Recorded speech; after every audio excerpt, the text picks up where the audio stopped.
Good evening and salutations, my Days of Our Lives fans. So, let's talk about EJ and Leo for a minute. Because Leo is questioning EJ, like, why did you pay me a lot of money just to, not say anything about you getting your son back? Like, why did you wait so long to get your own son back? Like, this isn't really adding up.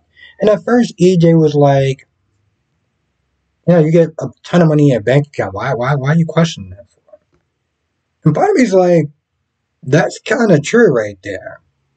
But then EJ makes up some sort of BS because let's be honest, it really doesn't make any sense. It's like, why would you take so long to get back your own son? You knew, like, what are you doing? But EJ's like, well, I had to sit there and test to make sure that I was really Nicole's son and everything like that. And he's pretty much just like, keep your damn mouth shut.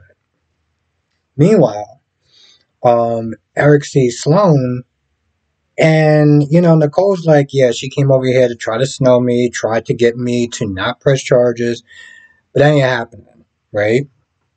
And Sloan tries to leave, and Sloan's all like, oh, I did it for you, I did it for the love of you, and da da da da da.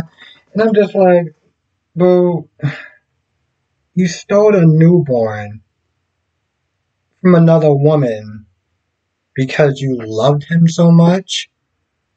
That is some really sick, twisted love right there. And I get it.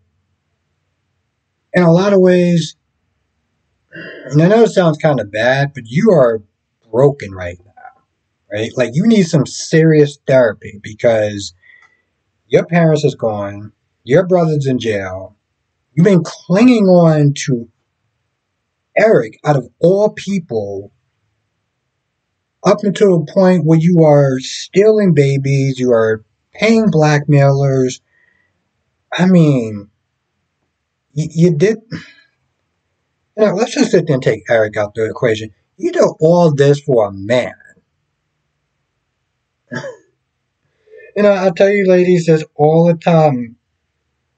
Do I love being a man? Absolutely. Do I think we're worth going through all that trouble? No.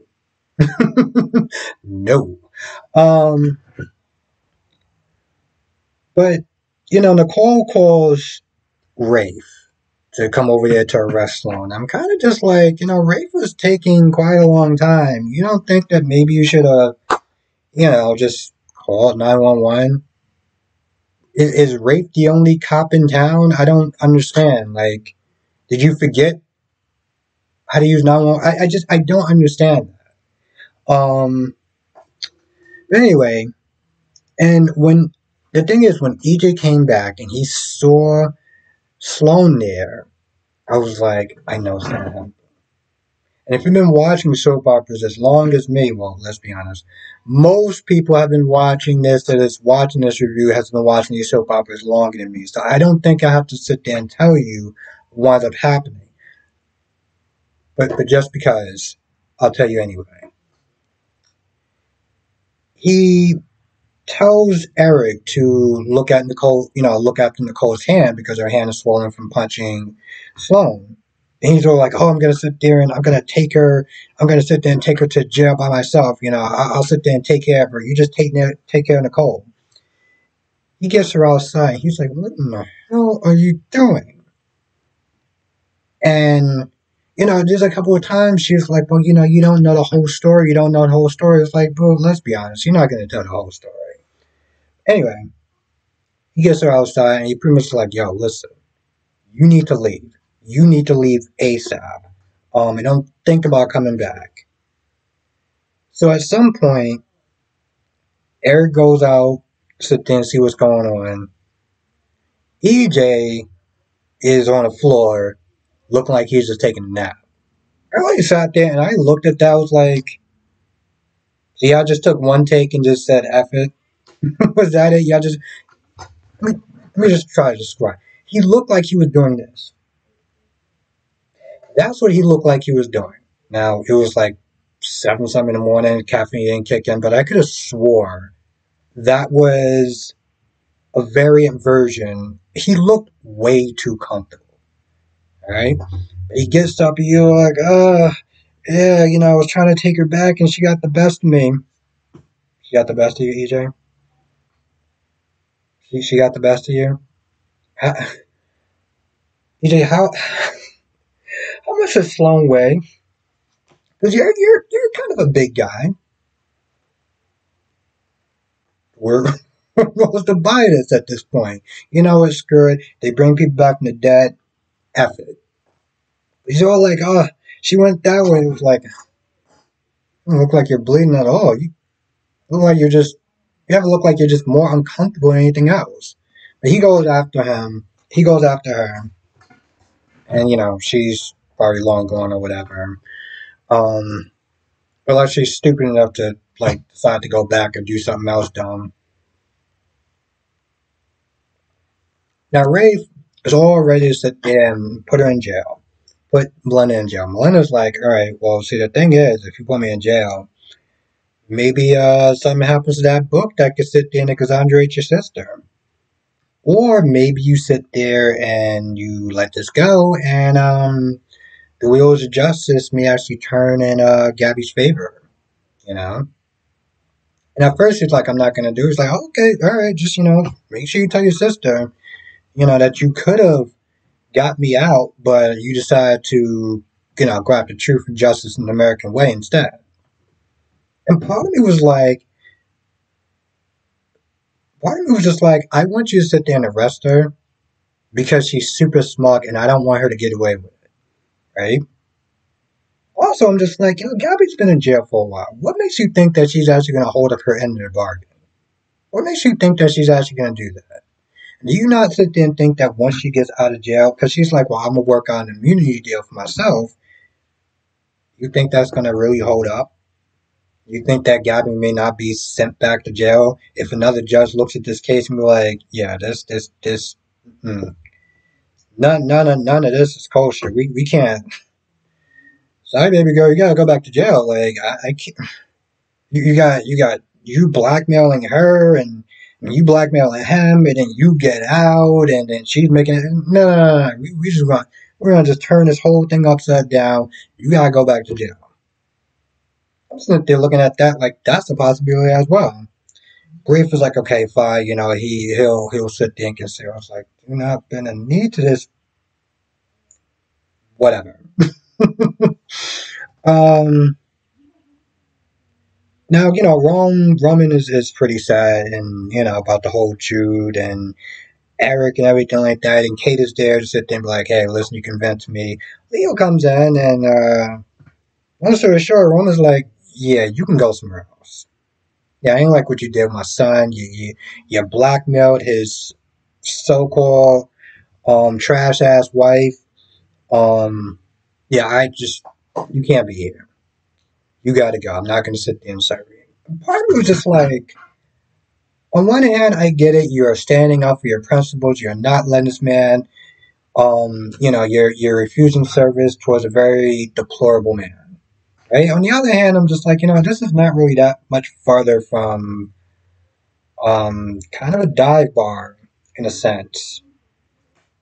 Are you really in a position to really be turning people away? Not so much the saying is like a hole in the wall, but I'm like, there's other places that people can sit there and go. Maybe you shouldn't be so quick to turn away even his money.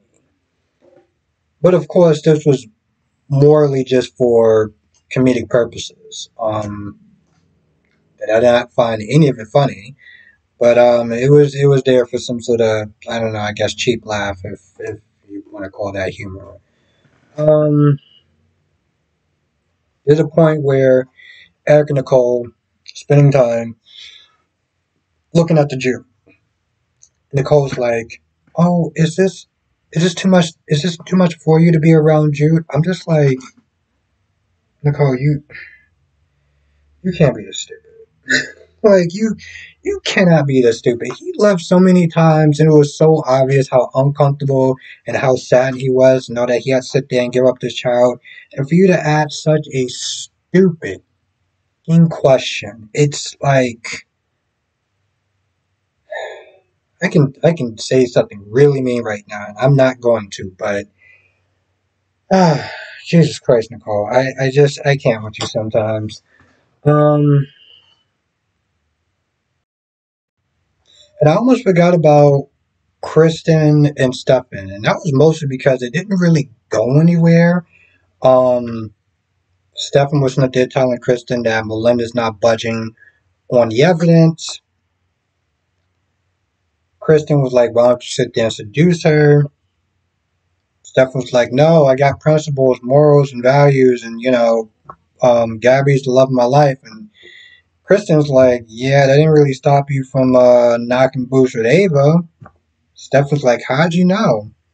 And Kristen's like, "Yeah, Ava told me. When I was at that question about whatever it is that I can't remember her questioning about, um, she's like, it just kind of came up.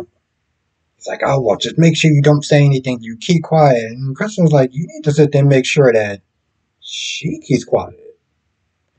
Um, there's a point where, Stefan's like, oh, I love her with all my heart. And I'm like, technically that's Jake's heart, but I get where you're going. Um, he's just like, yeah, you're not. Part of it was like, did you just sit there and try to pimp out your brother? Is that what you just did? You just sat there and just try to pimp him out? Like, really? Um, see, that's my whole other thing now, because now Kristen knows about your dirty little secret. And the minute that Kristen knows about Edie's dirty little secret, Kristen got a lot of power and a lot of leverage. The last thing that you want is to have Kristen have any sort of leverage over you. Any. Like, you don't even want to give her, like, nothing. Um, what else would have happened? I feel like that's about it. I feel like that's about it. This was a decent episode. I saw the previews. This week, Days fans is gonna be good. It's gonna be good for some Days fans. So this episode was okay. Um, had some highlights. So I generally did enjoy this episode, but when I was looking at the previews, I was like, yo, this gonna be good. Like this gonna be good. So I'm definitely looking forward to it this week. I can't think of anything else, but as I always sit there and say, come to the live stream tonight, 8 p.m. Eastern, 5 p.m. Pacific. I will sit there and talk about all the shows, Days of Our Lives, Bold and Beautiful, Young and Restless, and General Hospital, and I'll see you in the next video.